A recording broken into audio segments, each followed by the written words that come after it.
السلام عليكم ورحمة الله وبركاته.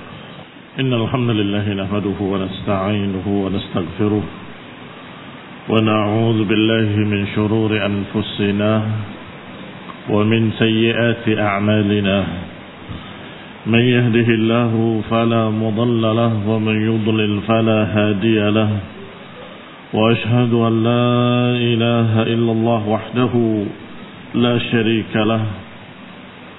وأشهد أن محمدا عبده ورسوله صلى الله عليه وعلى آله وأصحابه والتابعين وتابع التابعين ومن تبعهم بإحسان إلى يوم الدين. يا أيها الذين آمنوا اتقوا الله حق تقاته ولا تموتن إلا وأنتم مسلمون. يا أيها الناس اتقوا ربكم الذي خلقكم من نفس واحدة وخلق منها زوجها وبث منهما رجالا كثيرا ونساء واتقوا الله الذي تساءلون به والأرحام إن الله كان عليكم رقيبا. يا أيها الذين آمنوا اتقوا الله وقولوا قولا سديدا يصلح لكم أعمالكم ويغفر لكم ذنوبكم ومن يطع الله ورسوله فقد فاز فوزا عظيما. أما بعد فإن خير الحديث كتاب الله وخير الهدي هدي محمد صلى الله عليه وعلى آله وسلم وشر الأمور محدثاتها فإن كل محدثة بدعة وكل بدعة ضلالة وكل ضلالة في النار. إخواني في الدين أعزكم الله كمسلمين رحمني ورحمكم الله. Selanjutnya pada ayat yang ke-87 dari surat An-Nisa, Allah Subhanahu wa taala berfirman, Allahu la ilaha illa hu la yajma'annakum ila yaumil qiyamah la raiba fihi wa man asdaqu minallahi haditha. Kata Allah Subhanahu wa taala, Allah yang tiada ilah kecuali Dia. Ilah bermakna ma'bud, sesembahan. Sehingga maknanya tidak ada ma'bud bihaqqin illallah. Enggak ada sesembahan yang hak atau tidak ada yang berhak disembah, diibadahi kecuali Allah Subhanahu wa ta'ala. La yajma'annakum ila yaumil qiyamah. Dan sungguh-sungguh pasti Dia akan mengumpulkan kalian nanti di hari kiamat. Allah sebutkan dengan lam taukid, penegasan, dan dengan nun taukid yang juga bermakna penegasan. La yajma'annakum, dan sungguh-sungguh pasti Allah akan kumpulkan kalian pada hari kiamat. La raiba fi, enggak ada keraguan padanya. Enggak ada keraguan pada hari kiamat.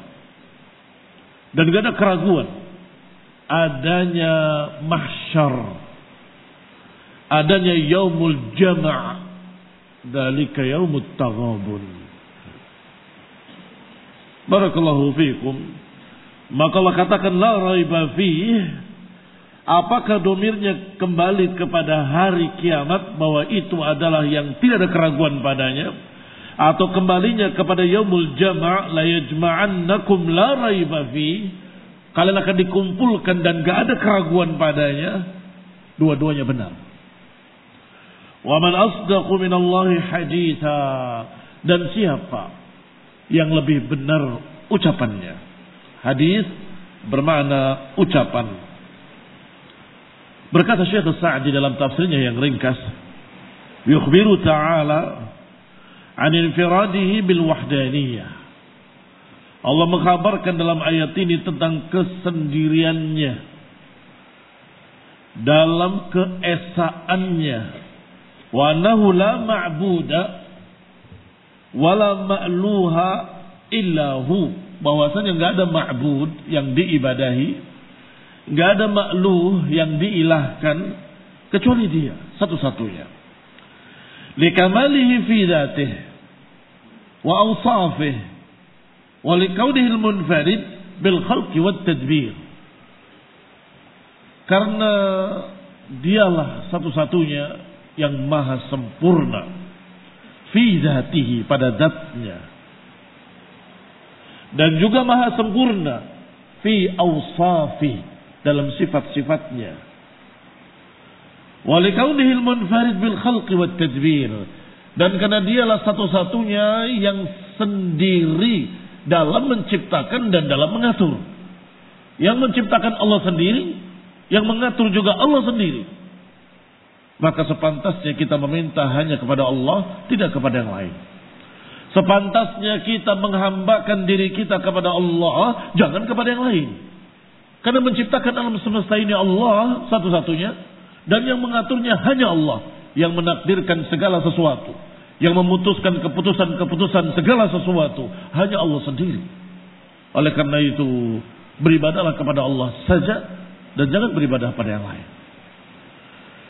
Wa dzalika yastalzimul amr bi'ibadatihi wa taqarrub ilaihi bi jami'i anwa'il 'ubudiyah. Yang demikian memberikan konsekuensi perintah agar beribadah hanya kepadanya. Taqarrub, mendekatkan diri hanya kepadanya dengan berbagai macam bentuk-bentuk ibadah. Orang yang menyembah sesuatu, kaum musyrikin misalnya, menyembah sesuatu, apa yang diharapkan? Biasanya alasannya apa? Biasanya mereka meminta sesuatu sahih, ada yang minta jodoh, minta rezeki, minta talab. Ada pula yang sebaliknya, takut sesuatu, takut terkena musibah, takut terkena, akhirnya mendatangi pohon segala macam. Jangan sampai aku tertimpa musibah, takut dan segala musibah. Atau meminta pembelaan. Nanti kalau aku di hari kiamat di hadapan Allah, bagaimana kalau nggak ada yang bela? Maka dia datang ke kuburan orang soleh, ke kuburan para wali, tolong saya, bela saya nanti di sisi Allah, meminta pembelaan. Atau alasan apa lagi? Ikhwan fillah azakumullah. Sekarang kita jawab satu-satu. Kalau engkau ingin meminta, siapa yang memiliki alam semesta ini? Allah. Maka mintalah pada pemiliknya. Faqidus syai' la yu'ti. Yang tidak punya gak akan memberi. Faqidus syai' la yu'ti adalah pepatah orang-orang Arab seluruhnya. Artinya orang Arab dimanapun dia berada ngerti kalimat faqidus syai' la yu'ti. Yang gak punya gak akan ngasih. Bagaimana mengasih? Bagaimana akan memberi kalau dia gak punya? Faqidus syai' la yu'ti. Sehingga kalau engkau ingin meminta apapun, pemiliknya adalah Allah Subhanahu wa taala. Alam semesta ini milik Allah, dan yang mengaturnya, yang menakdirkannya juga Allah Subhanahu wa taala. Kalau takut dari sesuatu, takut pandemi, penyakit, takut mara bahaya, takut musibah, takut bencana. Siapa yang menakdirkan bencana, siapa yang menakdirkan hujan, siapa yang menakdirkan kering, siapa yang menakdirkan kemarau, siapa yang menakdirkan segala sesuatu? Allah. La ilaha illahu. Allahu wahdahu, sendirinya, dan gak ada yang ikut campur. Kapan Allah kehendaki hujan-hujan, kapan Allah kehendaki kering-kering, kapan Allah kehendaki aman, maka aman negeri itu. Kapan Allah kehendaki tertimpa bencana, maka tertimpa bencana yang dahsyat sekehendaknya. Maka kalau takut pun kepada yang menentukannya.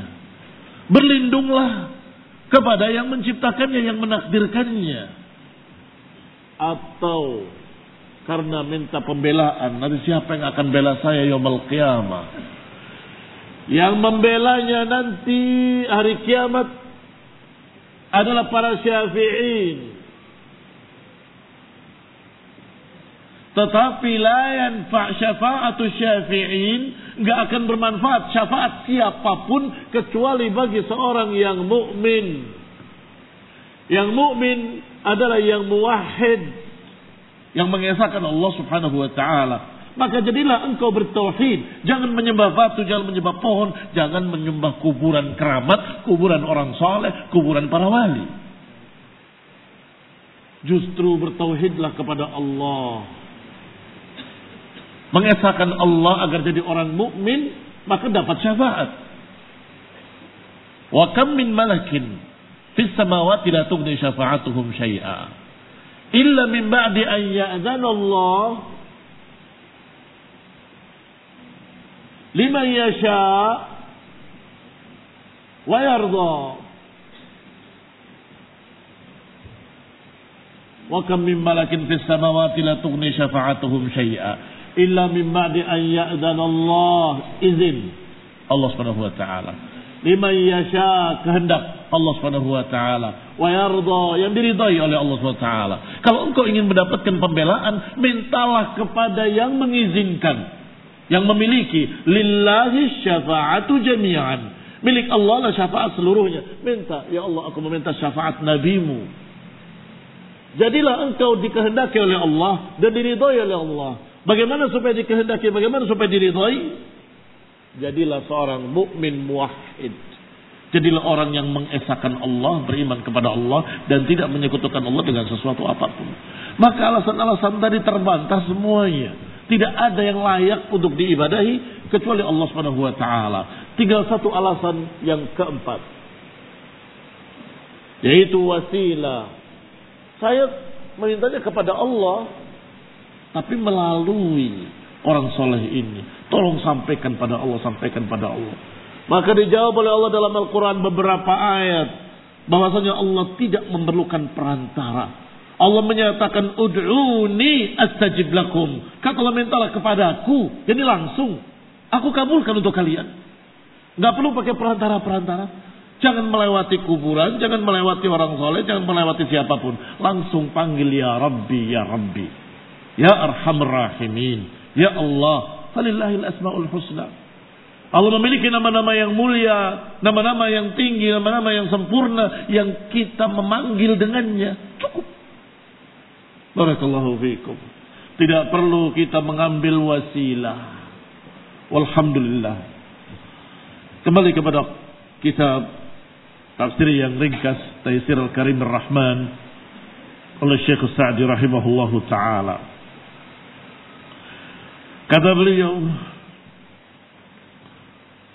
karena dialah Allah yang memang bersendirian dalam menciptakan dan mengatur, wan ni'amidh dhahirah wal batinah, dan yang menentukan kenikmatan-kenikmatan lahir dan batin. Wa dzalika yastalzimul amr bi'ibadatihi, maka konsekuensinya kita harus beribadah hanya kepada Allah saja, karena hanya Dia yang memiliki, hanya Dia yang mengatur, hanya Dia yang punya. Maka hendaklah kita beribadah kepadanya dengan segala macam bentuk-bentuk ibadah. Dikaunihil mustahiq lidzalik, karena Dialah yang berhak untuk itu, wahdahu, sendirinya. Wal mujazi lil ibad, yang membalas para hamba-hambanya, bima qamu bihi min ubudiyatih, akan membalas hamba-hambanya dengan apa yang dia kerjakan dari peribadatannya, au tarakuhu minha, dan akan membalas juga kalau ditinggalkan ibadah-ibadah tersebut. Artinya kalau beribadah dengan baik dibalas dengan pahala yang baik berlipat kali.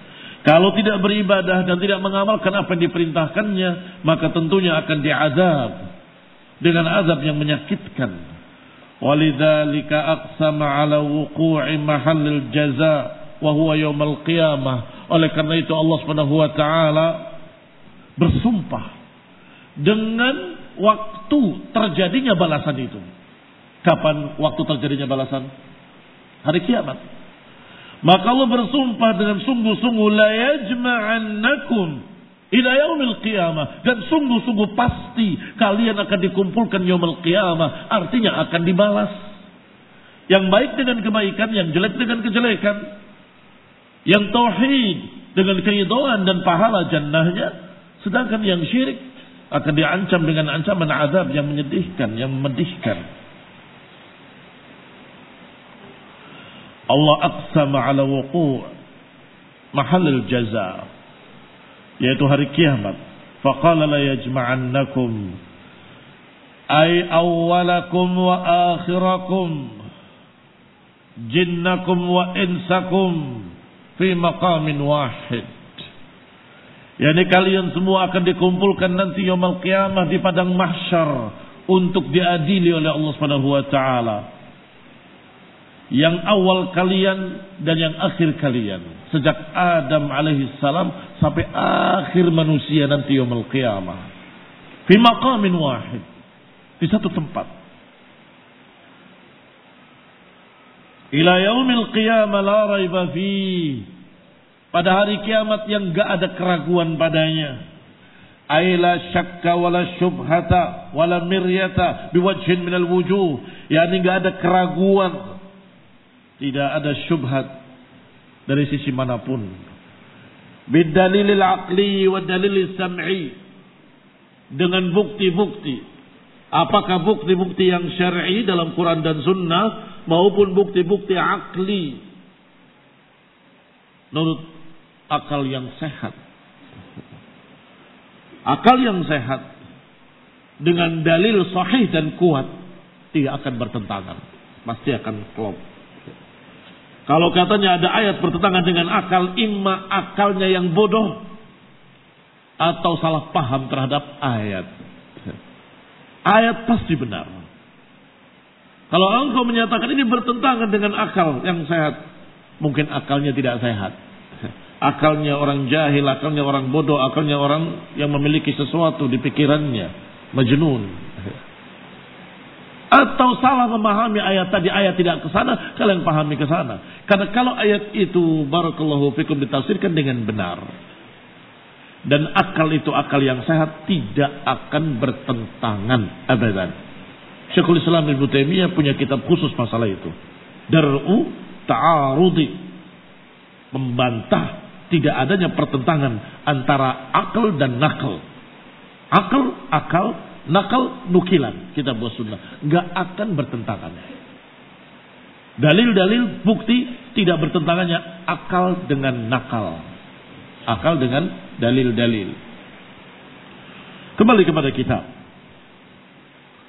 Qala rahimahullah, fadalil aqli nusyahiduhu, sedangkan dalil-dalil akli dari akal pikiran yang Allah berikan pada kita, kita lihat sendiri. Nusyahiduhu min ihya'il ardi ba'da mautiha, bagaimana menghidupkan yang telah mati.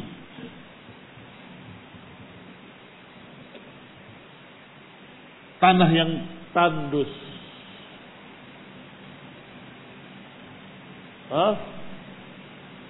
Pernah melihat tanah yang tandus?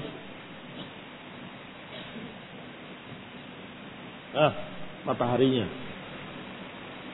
betul-betul kering, gak ada tumbuhan apapun kecuali ranting-ranting yang tanpa daun.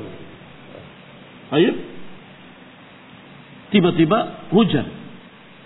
Fa idza anzalna 'alaiha al-ma'a ihtazzat wa rabat wa ambatat.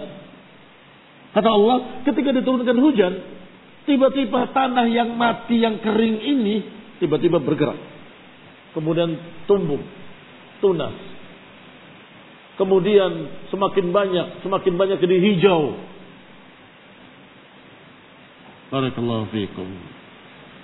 Di antara tanda-tanda dekatnya hari kiamat, padang pasir itu menjadi hijau.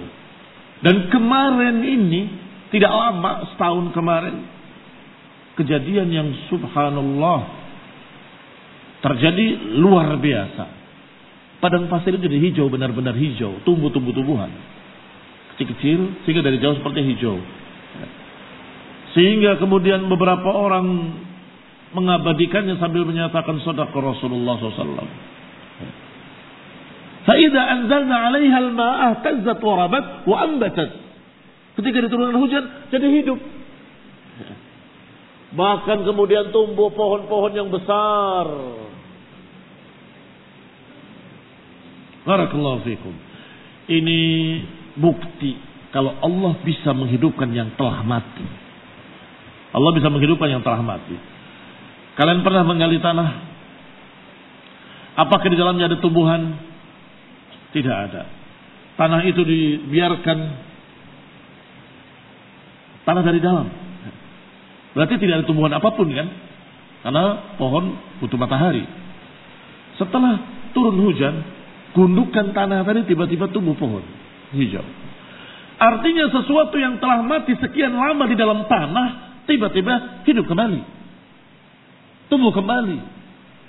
Mereka membahasnya itu karena ada akar tinggal, itu karena ada ini, itu ada karena biji-biji yang dulu tersimpan lama, kemudian ketika hujan biji itu tumbuh dan seterusnya dan seterusnya dan seterusnya. Taib, apakah tidak bisa bagi Allah untuk menyisakan akar tinggal dari manusia sehingga ketika nanti tumbuh seperti pohon?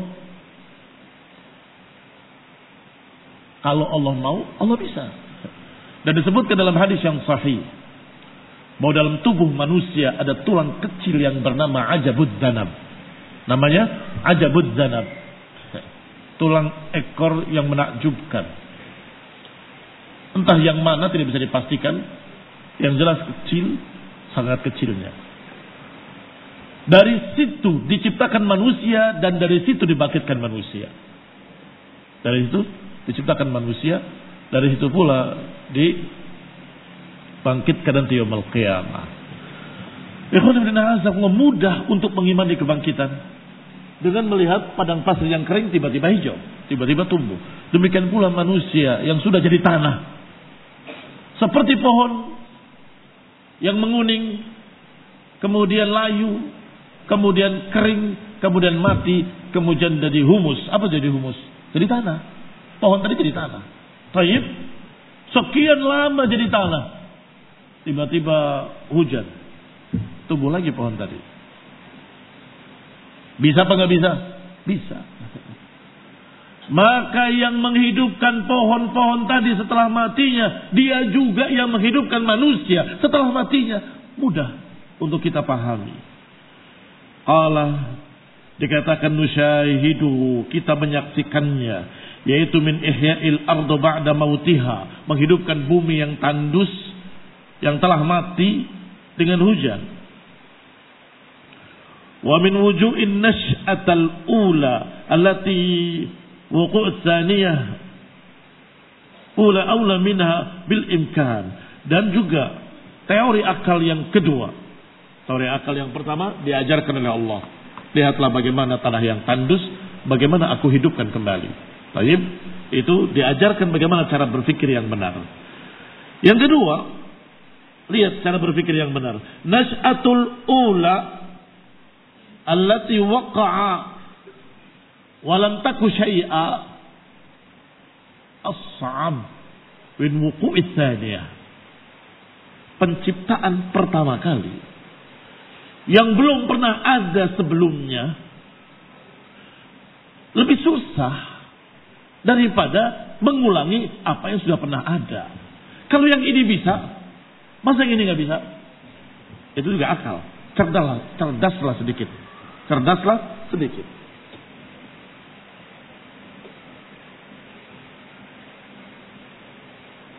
Nash'ah al-ula, penciptaan pertama kali. Ketika Allah menciptakan manusia, apakah pernah ada manusia? Tidak pernah ada. Toh Allah bisa ciptakan. Sekarang nash'ah tsaniyah. Pernah ada, terus diulangi. Mana yang lebih mudah? Menciptakan pertama kali walam takun syai'a, walam takun min qablu syai'a, atau yang pernah ada tinggal ulangi. Mana yang lebih mudah? Yang ini lebih mudah daripada ini. Kalau penciptaan pertama kali Allah bisa, Apalagi yang kedua, lebih bisa lagi, tinggal ulangi saja. Mafhum, ini juga akal. Allah ajarkan bagaimana cara berpikir yang benar.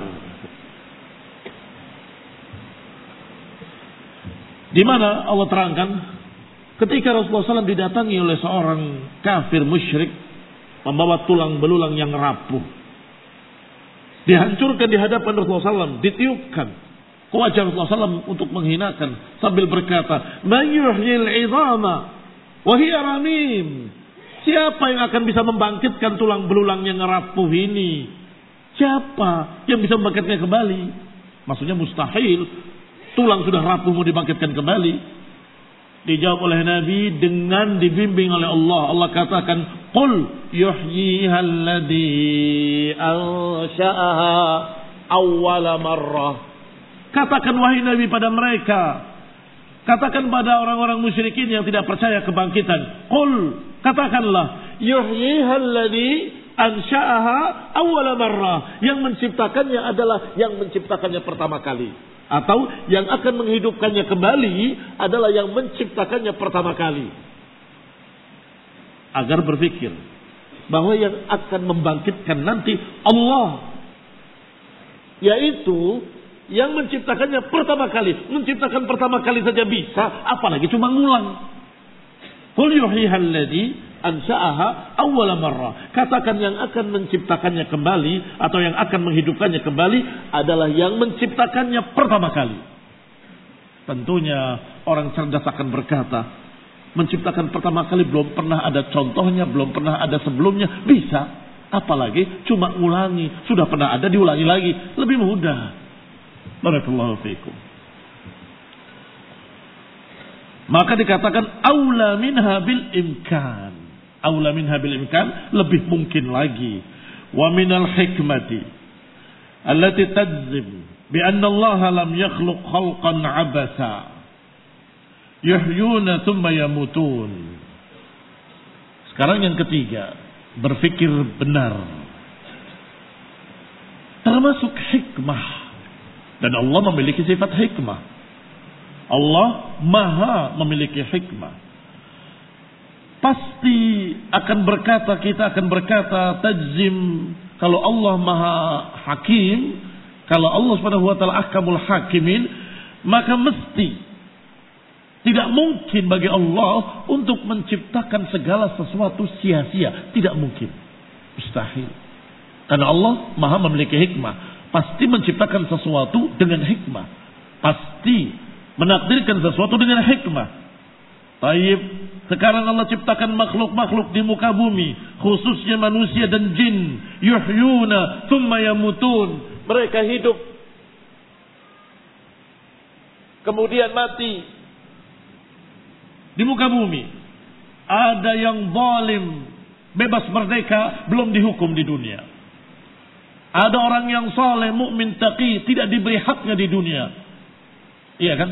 Ada enggak orang yang terdolimi sampai mati belum dikasih hak apapun? Maka dunia ini barakallahu fiikum, ada zalim yang belum terbalaskan kedolimannya, tetap bahagia, gembira, kaya raya sampai matinya. Kok enak sekali, nggak ada balasan apa-apa. Sebaliknya ada orang yang saleh tetapi mazlum, terdolimi, dirampas haknya, diinjak-injak kehormatannya, disiksa, dizalimi sampai matinya. Apakah termasuk hikmah? Apakah termasuk keadilan kalau yang ini dibiarkan tanpa balasan, yang ini dibiarkan tanpa pahala? Akal akan berpikir cerdas. Akal yang sehat akan berkata tidak mungkin. Karena Allah ahkamul hakimin, maha memiliki hikmah. Orang zalim ini perlu ada balasan suatu saat. Orang yang saleh ini perlu diberikan balasan yang setimpal. Maka itu ada hari yang namanya akhirah. Ada hari yang disebut dengan hari pembalasan. Itu menunjukkan keadilan Allah SWT. Maka kalau engkau tidak yakin adanya akhirat, berarti engkau tidak cerdas, tidak berpikir sehat. Masa ada orang yang seperti ini dibiarkan tanpa ada balasan sampai matinya? Yang ini juga kasihan, terzolimi sampai matinya nggak diberi haknya. Di mana keadilan kalau begitu? Maka kata beliau, termasuk hikmah itu menunjukkan bahwa Allah tidak mungkin menciptakan sesuatu sia-sia tanpa hikmah. Baik, itu semua dalil-dalil akli. Wa amma dalilus sam'i fahuwa ikhbaru asdaqus sadiqin. Adapun berita dari sam'i, kadang-kadang disebut sam'i, kadang-kadang disebut naqli. Dalil akal, akli. Dalil ayat dan hadis disebut dengan naqli, nukilan. Mungkin supaya mirip dengan akli, naqli. Tetapi lebih sering para ulama menyebutkannya sam'i. Tadi difikirkan kalau ini didengar. Dalil sam'i, dalil yang didengar dari qala Allah dan qala Rasul. Dan di antara dalil sam'i adalah berita dari asdaqus sadiqin, yang maha benar ucapannya. Bal iqsamuhu alaih, bahkan bersumpah dan menegaskan dengan namut taukid dan nunut taukid, yaitu dengan kalimat la yajma'annakum, dan sungguh-sungguh pasti Allah kumpulkan kalian untuk dibalas. Maka Allah katakan bahwa ini berita dari yang maha benar. Wa man afdaqu minallahi haditha, siapa yang ucapannya lebih benar daripada Allah? Siapa yang ucapannya, pembicaraannya lebih jujur, lebih benar daripada Allah SWT? Wa tammat kalimatu rabbika sidqan wa adla. Wa tammat kalimatu rabbik, maha sempurna kalimat Allah, sidqan wa adla, kebenarannya, kejujurannya, sidqan wa adla, dan keadilannya. Kejujurannya dalam berita-berita dan keadilannya dalam syariat-syariat, aturan-aturan. Kalau mengatakan ini halal, ini haram, ini boleh, ini tidak boleh, semuanya dengan adil, dengan porsinya yang pas. Kalau memberitakan kejadian hari kiamat, kejadian nanti, kejadian, maka itu adalah yang paling jujurnya. Tammat kalimatu rabbik sidqan wa adla. Wa man asdaqu minallahi haditha. Ini pertama, berita dari Allah yang pasti benar. Wa kadzalika amru rasulihi, demikian pula perintah-perintah Rasulnya dan ucapan-ucapan Rasulnya alaihi salatu wassalam, yang dijuluki as-sadiqul masduq, yang sejak kecilnya terkenal al-amin, yang dipilih oleh Allah Subhanahu wa taala sebagai Rasulnya, utusannya. Ayyuqsim alaihi fi ghairi mawdi'in min al-Qur'an. Allah suruh nabinya untuk bersumpah. Allah suruh nabinya untuk bersumpah atas namanya, atas nama Allah, tentang hari kiamat. Wallahi, demi Allah, hari pembalasan adalah hak. Demi Allah, hari kiamat adalah hak. Demi Allah, demi yang menciptakan langit dan bumi. Disuruh untuk bersumpah, untuk menyatakan pasti ada hari akhir. Seperti ucapan Allah Subhanahu wa taala, za'amal ladzina kafaru allan yub'atsu. Orang-orang kafir menganggap tidak mungkin ada kebangkitan. Apa kata Allah?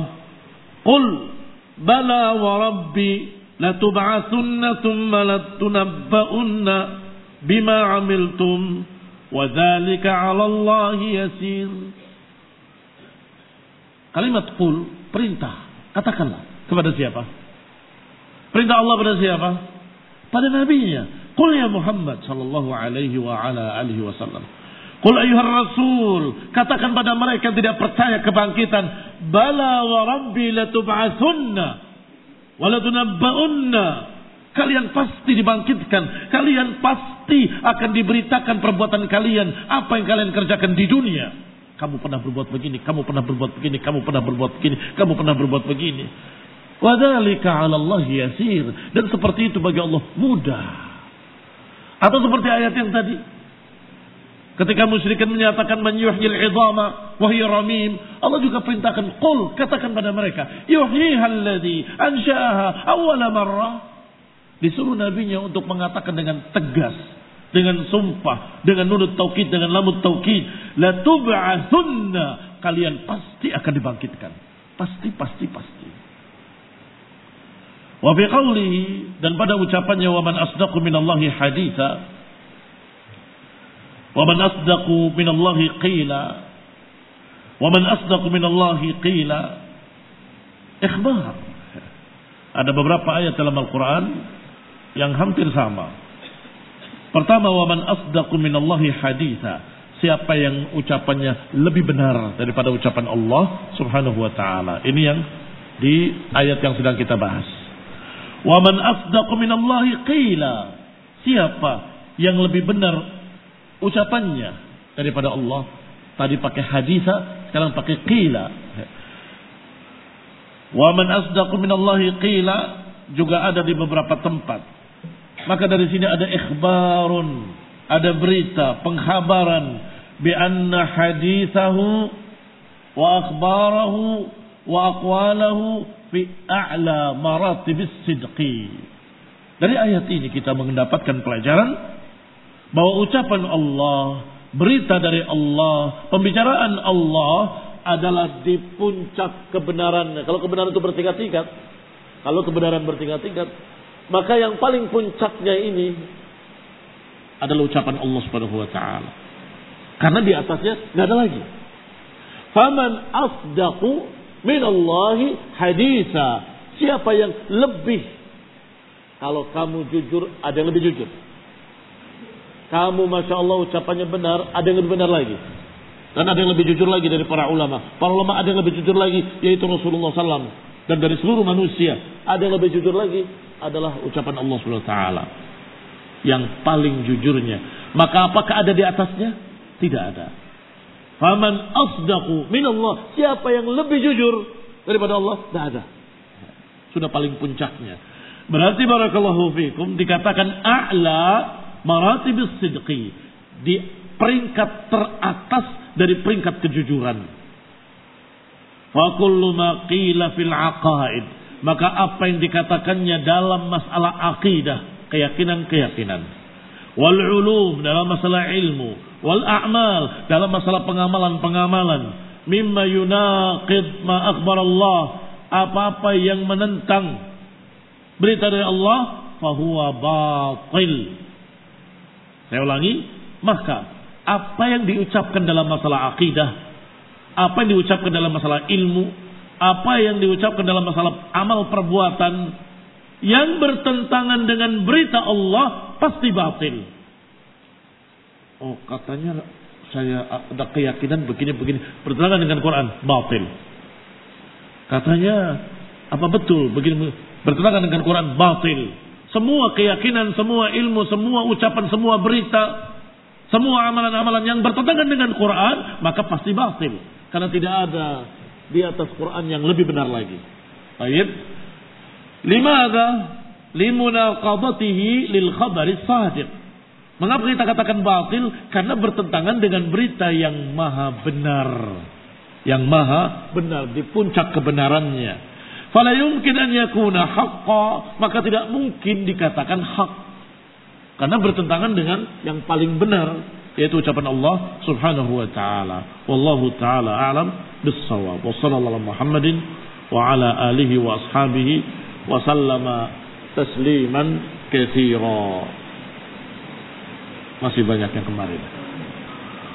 Apakah ada hal yang dapat menyebabkan kita tidak mendapatkan syafaat Nabi Muhammad SAW? Iya, kesyirikan diantaranya. Karena Nabi menyatakan, menjawab pertanyaan Abu Hurairah radhiyallahu taala anhu dalam hadis yang sahih, man as'adan nas bi syafa'atika yaumil qiyamah, siapa yang paling berbahagia mendapatkan syafaatmu pada hari kiamat? Kata Nabi, siapa yang beribadah kepada Allah dan tidak menyekutukannya dengan sesuatu apapun. Bolehkah seseorang muslim mendoakan kejelekan pada muslim yang lainnya? Tidak boleh. Karena dia telah berbuat zalim dan tidak tahu siapa yang telah mendolimi kita. Dan kita tidak tahu siapa yang mendolimi kita. Jadi doakannya bagaimana? Yang mendolimi saya mudah-mudahan keracunan. Begitu. Barakallahu fiikum. Doakanlah dengan doa kebaikan. Semoga Allah beri hidayah mereka, semoga Allah berikan petunjuk, semoga Allah jadikan orang yang baik. Nah,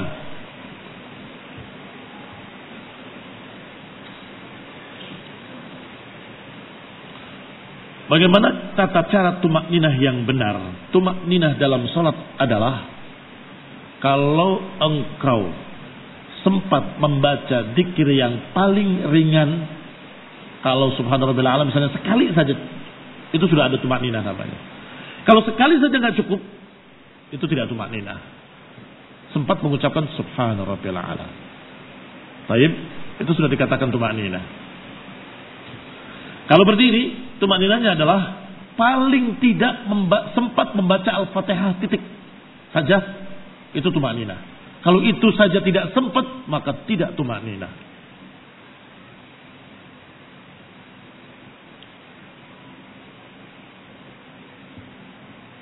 Apakah boleh, apakah perlu meminta maaf pada orang yang kita gibahi? Wallahu ta'ala alam, dikhawatirkan kalau engkau memberitakannya dia malah marah. Tadinya nggak tahu jadi tahu. Sebaiknya engkau perbaiki berita tersebut. Saya pernah menjelekkan dia, beritakan kebaikannya. Tapi fulan tuh saya kenal orangnya baik, begini-begini. Supaya menghapus yang kemarin. Karena di antara konsekuensi dari taubat adalah memperbaiki apa yang dia rusak. Memperbaiki apa yang dia rusak.